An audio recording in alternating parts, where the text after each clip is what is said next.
Hello friends, welcome to SSC coaching centre. दोस्तों, आज की वीडियो में बात करेंगे इंपॉर्टेंट प्रश्नों की। उन प्रश्नों की बात करेंगे जो एसएससी के एग्जाम में, एमटीएस के एग्जाम में, रेलवे के एग्जाम में, यूपीएसआई के एग्जाम में पूछे जाते हैं। वही प्रश्न लेकर के आया हूं दोस्तों। तो चलिए स्टार्ट करते हैं। पहला प्रश्न है आपका, एक पार्टी में 5 मित्र एक दूसरे को गिफ्ट देते हैं तो कुल गिफ्टों की संख्या ज्ञात कीजिए।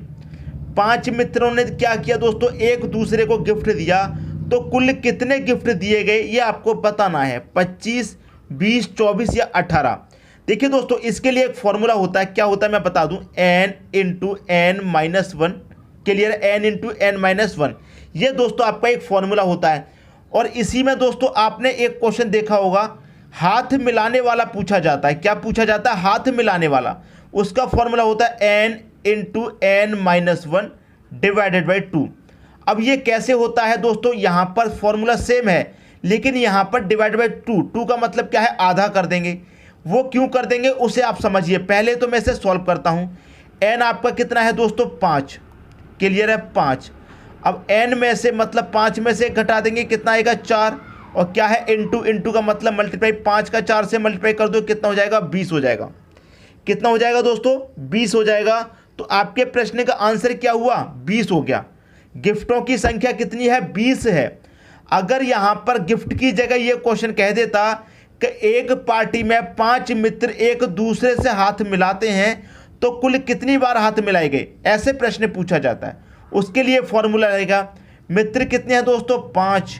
ठीक है, इनटू 5 में से 1 घटा देंगे, कितना आएगा, 4 डिवाइडेड बाई कितना आ जाएगा, 2। ठीक है दोस्तों, 5 का 4 से मल्टीप्लाई कितना हो जाएगा, 20 डिवाइडेड बाई 2 से काट देंगे, कितनी बार जाएगा, 10। तो हमेशा याद रखना, जो गिफ्टों की संख्या होती है और हाथ मिलाने वाले की संख्या होती है, गिफ्ट से आधा होता है हाथ मिलाने वाला। आप समझिए कैसे आधा होता है। ये हो गया दोस्तों आपका पहला व्यक्ति, ये हो गया दूसरा व्यक्ति। ठीक है, ये 2 व्यक्ति हैं। पहले समझते हैं गिफ्ट वाला। अब ये 2 व्यक्ति हैं। इस व्यक्ति ने, पहले व्यक्ति ने इसको गिफ्ट दिया।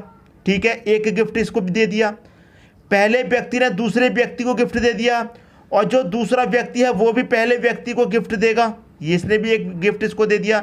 एक गिफ्ट ये, टोटल कितने गिफ्ट हो गए, 2 गिफ्ट हो गए। ठीक है, ये गिफ्ट वाला समझ में आया। अब समझते हैं हाथ मिलाने वाला। एक ये व्यक्ति हो गया, एक ये व्यक्ति हो गया। अब 2 व्यक्ति मिलकर के हाथ मिलाएंगे। ये पहला व्यक्ति दूसरे व्यक्ति से हाथ मिलाएगा, दूसरा व्यक्ति पहले से हाथ मिलाएगा। दोनों ने हाथ मिलाया। यहाँ पर पहले व्यक्ति ने अपना हाथ आगे बढ़ाया मिलाने के लिए, दूसरे ने भी हाथ मिलाया बढ़ाने के लिए। तो दोनों ने हाथ मिलाया, तो हाथ कितनी बार मिला, 1 बार। तो 2 व्यक्तियों के हाथ मिलाने से 1 बार हाथ मिलता है, और 2 व्यक्तियों के गिफ्ट देने से 2 बार। तो देखिए, ये हो गया गिफ्ट वाला, ये हो गया हाथ वाला। तो गिफ्ट से हाथ आधा होता है कि नहीं होता, वही मैंने आप पर समझाया कि गिफ्ट का आधा होता है हाथ मिलाने वाला। बात समझ में आ गई। उम्मीद करता हूं किसी को कोई डाउट नहीं होगा, अच्छे तरीके से प्रश्न समझ में आ गया होगा। अब देखेंगे अगला क्वेश्चन। अगला क्वेश्चन है, अगर पिछले क्वेश्चन में कोई डाउट था तो इस क्वेश्चन में क्लियर हो जाएगा। क्या कह रहा है क्वेश्चन, एक पार्टी में 5 मित्र एक दूसरे से हाथ मिलाते हैं तो मिलाए गए हाथों की संख्या ज्ञात कीजिए। अब यह प्रश्न हाथ मिलाने वाला है, तो मैंने क्या फॉर्मूला बताया, n into n minus one. हाथ मिलाने की बात है, इसलिए क्या करेंगे, 2 से डिवाइड। अगर गिफ्ट की बात होती तो 2 से डिवाइड नहीं करते, आपको मालूम है। n कितना है हमारा, 5 इंटू n 5 है, 5 में से 1 घटा देंगे, 4 आ जाएगा। ठीक है, डिवाइड बाई कितना, 2। 5 का 4 से मल्टीप्लाई कर दो, 20 डिवाइड बाई 2 कर दो, आंसर कितना आ गया, 10। आंसर कितना आ गया, 10 आ गया। डी ऑप्शन सही हो गया। अगर यहीं पर हाथ मिलाने की बात होती तो 10 का डबल कर दीजिए, क्योंकि गिफ्ट में क्या होता है, हाथ मिलाने वाले का डबल, और हाथ मिलाने का क्या होता है, गिफ्ट का आधा। बात समझ में आ गई दोस्तों। अगर यहीं पर गिफ्ट की बात करता तो n कितना है दोस्तों हमारा, 5 है, और 5 में से घटा देंगे 4। 5 का मल्टीप्लाई 4 से कर दो, 20। 2 से डिवाइड जब करते हैं जब हाथ मिलाने की बात होती है, जब गिफ्ट की बात होती है तो 2 से डिवाइड नहीं करते। मैं उम्मीद करता हूं दोनों ही प्रश्न अच्छे तरीके से समझ में आ गए होंगे। हाथ मिलाने वाले प्रश्न हो चाहे आपका गिफ्ट वाला प्रश्न हो, दोनों में से कोई भी प्रश्न हो, कंफ्यूज बिल्कुल भी नहीं होना। कैसे सॉल्व करना है अच्छे तरीके से आपकी समझ में आ गया होगा, कभी भी गलत प्रश्न नहीं होगा। उम्मीद करता हूं सबकी समझ में अच्छे तरीके से आ गया होगा। अब देखेंगे अगला क्वेश्चन। अगला क्वेश्चन है आपका, एक चिड़ियाघर में खरगोश और कबूतर हैं। यदि सिरों की संख्या 90 है तथा पैरों की संख्या 224 है तो कबूतरों की कुल संख्या क्या है। ठीक है, इस प्रश्न में क्या होता है, या तो 4 पैर वाला जानवर पूछा जाएगा या फिर 2 पैर वाला, कुछ भी पूछा जाए ऐसा तरीका मैं आपको बताऊंगा, सवाल कभी गलत नहीं होगा। ठीक है, अब देखिए यहाँ पर क्या कह रहा है, चिड़ियाघर में खरगोश हैं और कबूतर। खरगोश के 4 पैर होते हैं, कबूतर के 2 पैर होते हैं, आपको मालूम है। अब सिरों की संख्या कितनी है, 90। तो हमेशा याद रखना, जो सिरों की संख्या दी जाए उसे लिख लीजिए। सिरों की संख्या लिख लीजिए, कितनी है, 90। और ये समझिए प्रश्न में पूछ क्या रहा है, प्रश्न में पूछ रहा है कबूतरों की कुल संख्या कितनी है। कबूतर की संख्या, कबूतर के कितने पैर होते हैं, 2। कबूतर के 2 पैर होते हैं, 2 पैर वाला जानवर पूछा है कितने हैं, तो जो पूछा जाए उसके अपोजिट से मल्टीप्लाई कर दीजिए। 2 पैर वाला पूछा है तो 2 से मल्टीप्लाई नहीं करना, इसके अपोजिट से कर दो 4 से। सिर में क्या करेंगे, 4 से मल्टीप्लाई कर देंगे। जो पूछ रहा है, कबूतर का पूछा है 2 पैर वाला, तो उसके अपोजिट 4 पैर वाला होगा, उससे करेंगे। अगर यहाँ पर खरगोश का पूछा जाता तो इसके अपोजिट 2 पैर वाला है, 2 से मल्टीप्लाई करते। सारी बातें समझ में आ जाएंगी। अभी देखिए 9 चौक कितना हो जाएगा, 36, मतलब 360। क्लियर है, 360 निकल के आ गया। इसमें से क्या करेंगे, पैरों की संख्या को माइनस कर दीजिए। अब देखिए जो मल्टीप्लाई करने के बाद आया है, अगर ये कम है पैरों की संख्या से तो कोई बात नहीं, पैर की संख्या में से माइनस कर दो। मल्टीप्लाई करने के बाद जो आया है उसका और पैरों की संख्या का दोनों का अंतर करेंगे, जो ज़्यादा होगा उसमें से कम को घटा देंगे। 10 में से 4 जाएगा 6, 5 में से 2 जाएगा 3, 3 में से 2 जाएगा 136। 136 को क्या करेंगे, 2 से डिवाइड कर दीजिए, आंसर आ जाएगा। 2 से डिवाइड करो, कितनी बार जाएगा, 2 से 6 बार में 12 कटेगा, 1 बचेगा 16, 2 अट्ठे 16। तो आपका आंसर कितना आ गया, 68 आ गया दोस्तों आपका आंसर। कबूतरों की संख्या कितनी है, 68 है। बी ऑप्शन हो गया सही आंसर। हमेशा याद रखना, जब 2 पैर वाला पूछा जाए तो सिर में क्या करेंगे, 4 से मल्टीप्लाई। अगर 4 पैर वाला पूछा जाए तो 2 से मल्टीप्लाई। समझिए सिरों की संख्या कितनी है, 90 है। अब ये मान लीजिए कि यहाँ पर कबूतर की जगह खरगोश की संख्या पूछ रहा है, खरगोश की पूछ रहा है, तो जो पूछ रहा है उसके अपोजिट से मल्टीप्लाई करेंगे। खरगोश का मतलब 4 पैर वाला पूछ रहा है तो 2 पैर वाले से मल्टीप्लाई करेंगे। कितना हो जाएगा, ये हो जाएगा 180। पैरों की संख्या से इसकी संख्या का अंतर कर लीजिए, तो पैरों की संख्या ज़्यादा है तो इसमें से ज़्यादा को घटा देंगे। यहाँ पर ये मल्टीप्लाई करने के बाद संख्या ज़्यादा आई थी तो पैर की संख्या घटा दी, इन दोनों में जो ज़्यादा हो उसमें से कम को घटा दीजिए। तो यहाँ ये कम है, पैरों की संख्या ज़्यादा, इसको घटा देंगे। 4 में से 0 जाएगा 4, 22 में से 18 जाएगा 4। यहाँ 2 से डिवाइड किया, यहाँ भी 2 से डिवाइड कर दो, कितना आंसर आएगा, 22। ठीक है दोस्तों, बात समझ में आ गई। कबूतरों की संख्या कितनी है, 68 है, और यहाँ पर खरगोश की संख्या 22 है। दोनों को जोड़िए, 68 और 22 कितना हो जाएगा, 10, 6 2 8, और कैरी का 1 कितना हो जाएगा, 9, 90। तो सिरों की संख्या 90 थी, तो यहाँ पर कबूतर के सिर और आपके खरगोश के सिर दोनों मिला के 90 हो गए। तो कबूतर के सिर 68 हैं। जब 68 सिर हैं तो कबूतर कितने होंगे, 68 ही तो होंगे, क्योंकि कोई भी जानवर हो, कोई भी पक्षी हो, उसका एक ही सिर होता है। तो 68 इसका आंसर है। चाहे 2 पैर वाला पूछा जाए, चाहे 4 पैर वाला पूछा जाए, सबकी समझ में आ गया होगा क्या करना है, कैसे आंसर आएगा। अब देख लेते हैं अगला क्वेश्चन। अगला क्वेश्चन है, किसी व्यक्ति के पास कुछ मुर्गियां तथा गाय हैं। इनके पैरों की संख्या 140 तथा सिरों की संख्या 48 है, तो मुर्गियों की संख्या ज्ञात कीजिए। मैंने क्या बताया, सबसे पहले सिरों की संख्या लिख लो, कितनी है, 48। ठीक है, मल्टीप्लाई कितने से करेंगे, जो पूछ रहा है उसके अपोजिट से करेंगे। पूछ क्या रहा आपसे, मुर्गों की संख्या, तो मुर्गी के तो 2 पैर होते हैं, इसके अपोजिट क्या दे रखा है आपके, इसके अपोजिट गाय दे रखा है, गाय के 4, मुर्गी के 2। मुर्गियों की संख्या पूछ रहा है, मतलब 2 पैर वाले की पूछ रहा है, जिसकी पूछ रहा है उसके अपोजिट से मल्टीप्लाई करेंगे, मतलब 4 से कर दीजिए मल्टीप्लाई। 48 का मल्टीप्लाई 4 से होगा, कितना हो जाएगा, 192। क्लियर है। और मैंने क्या बताया, पैरों की संख्या को माइनस कर दो। ठीक है, 192 में से 140 घटेगा, कितना बचेगा, 52। इसको क्या करेंगे, 2 से मल्टीप्लाई कर देंगे, 26 आपका आंसर आ जाएगा।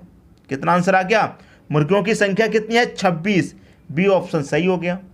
अगर यहीं पर मुर्गी की जगह गाय की संख्या पूछ ले तो सबसे पहले वही करना है, 48 सिर की संख्या लिखिए। अगर गाय की संख्या पूछ रहा है तो उसके अपोजिट 2 पैर वाला है, तो 2 से मल्टीप्लाई कर दो, कितना हो जाएगा, 48 का मल्टीप्लाई 2 से करेंगे 96। और पैरों की संख्या से क्या करेंगे अंतर, तो 140 आपका ज़्यादा है तो 140 में से इसको घटा देंगे। 140 में से इसको घटाएंगे कितना आएगा दोस्तों, 140 में से इसको घटा देंगे तो 44 आएगा। 2 से डिवाइड कर दीजिए, कितना आ जाएगा, 22 आ जाएगा। क्लियर हुई बात। तो यहाँ पर गाय की संख्या कितनी है, 22 है। क्लियर हुई दोस्तों बात। अगर इतना करने की भी कोई ज़रूरत है नहीं, आपको इतना करने की भी कोई ज़रूरत है ही नहीं है। 48 सिर हैं टोटल आपके पास कितनी निकल के आई, मुर्गियों की संख्या 26 निकल के आई है। तो टोटल सिर में से आप मुर्गियों की संख्या को घटा दीजिए तो जो बचेंगे वो किसके होंगे, गाय के होंगे। तो 8 में 6 गया 2, 4 में से 2 गया 2, बस आ गया आंसर। इतना सॉल्व करने की ज़रूरत है ही नहीं, लेकिन मैं आपको कोई भी डाउट ना रहे इसलिए करके दिखा रहा हूँ, वरना एक का निकाल लीजिए दूसरा तो अपने आप आ जाएगा। बात आ गई दोस्तों समझ में। अब देखेंगे अगला क्वेश्चन। अगला क्वेश्चन है, यदि 43 की पावर 45 प्लस 5 को 44 से भाग दिया जाए तो शेष क्या बचेगा। देखिए इस तरह के प्रश्न जो पूछे जाते हैं उनका सबसे आसान तरीका देख लीजिए क्या होता है। यहाँ पर पावर दी गई है आपको, देखिए सम, या तो पावर आपको सम दी जाएगी या फिर पावर आपको विषम दी जाएगी। इतनी बात क्लियर है। सबसे पहले तो पावर सम दी जाएगी या फिर पावर विषम। अब याद रखिए, अगर पावर सम दी जाए, पावर अगर सम दी जाए तो पावर 2 लेंगे या फिर 4 लेंगे। पावर अगर विषम दी जाए तो पावर 1 लेंगे या फिर 3 लेंगे, ये याद रखिए। क्लियर है। अब देखिए इसको सॉल्व करते हैं। 43 की पावर कितनी है, 45। 45 क्या है, विषम है। जब पावर विषम है तो सबसे पहले हम क्या लेंगे, पावर 1 लेंगे। तो 43 की पावर में 1 रख दूंगा, प्लस 5 रख दूंगा, और 44 से क्या करना है, हमें इसमें भाग देना है। 44 से क्या करना है, भाग देना है। 43 की पावर 1 का मान 43 ही रहेगा। 43 से 5 जोड़ देंगे, कितना हो जाएगा, 48, और 44 से क्या देना है, इसमें भाग। अब मैं 44 से कटाऊंगा, 44 1 कम 44 तक कट जाएगा। 48 में से 44 तक कट गया, शेष कितना बचेगा, 4 शेष बचेगा। शेष कितना बचेगा, 4। आपसे यही तो पूछ रहा है कि शेष क्या बचेगा, शेष आपका 4 बचेगा। यही आंसर हो गया, सी ऑप्शन। अगर पावर सम दी जाती तो पहले पावर हम 2 रख के देखते। अगर 2 रख के आंसर नहीं आएगा तो 4 रखेंगे। अब हमारा आंसर यहाँ पर पावर 1 रखने से आ गया है। 1 रखने से अगर आंसर नहीं आता, डिवाइड नहीं हो पाता, तो पावर फिर 3 रख के देखते। बात आ गई दोस्तों समझ में। अब देखेंगे अगला क्वेश्चन। अगला क्वेश्चन है आपका, 2 की पावर 20, 5 की पावर 10, 8 की पावर 4 में अभाज्य गुणनखंडों की संख्या कितनी है। प्रश्न बहुत अच्छा है दोस्तों, ऐसे प्रश्न परीक्षा में पूछे जाते हैं, आपको मालूम है। अब देखिए क्या कह रहा है, अभाज्य गुणनखंड की संख्या। तो सबसे पहले हम क्या करें, इनके गुणनखंड कर लें।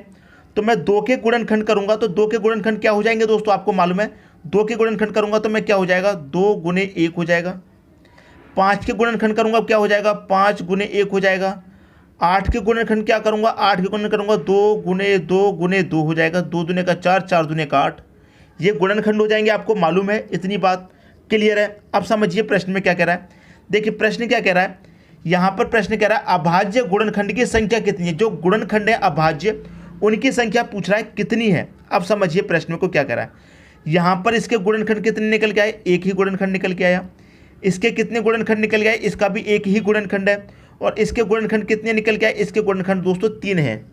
कितने गुणनखंड है दोस्तों, इसके गुणनखंड आप देखेंगे तो कितने गुणनखंड हो गए, 3 गुणनखंड हो गए। अब जो गुणनखंड हो गए हैं इनके, तो 20 का मल्टीप्लाई इनके गुणनखंड से कर दो। 20 एकम कितना हो जाएगा, 20। ठीक है। 10 का 1 से करेंगे 10, 4 का 3 से करेंगे 12। सबको जोड़ दीजिए, आंसर आ जाएगा 20 और 10 30, 30 में 12 जोड़ेंगे 42। आंसर कितना आ गया, आंसर आ गया आपका 42। बी ऑप्शन हो जाएगा आपके क्वेश्चन का सही आंसर। सबसे आसान तरीका बता रहा हूँ, आपने क्या किया, इनके फैक्टर कर लिए, गुणनखंड कर लिए। इनके गुणनखंड 1, इसका भी गुणनखंड 1, और इसके गुणनखंड कितनी है, 3। तो पावर का मल्टीप्लाई गुणनखंड से कर दो। पावर का मल्टीप्लाई गुणनखंड से कर दिया, सभी को जोड़ दो, आंसर आ गया। तो ऐसा प्रश्न आपसे कभी एग्जाम में पूछा जाएगा, तो कभी भी कंफ्यूज नहीं होना। दोस्तों अगर वीडियो पसंद आया तो क्या करना है, आपको शेयर कर देना है दोस्तों में। क्लियर है। और कमेंट करिए, हमें कमेंट में बताइए आपको वीडियो कैसा लगा। ठीक है दोस्तों। और पसंद आया तो उसे लाइक करना मत भूलना दोस्तों। क्लियर है। वीडियो देखने के लिए आपका बहुत बहुत धन्यवाद।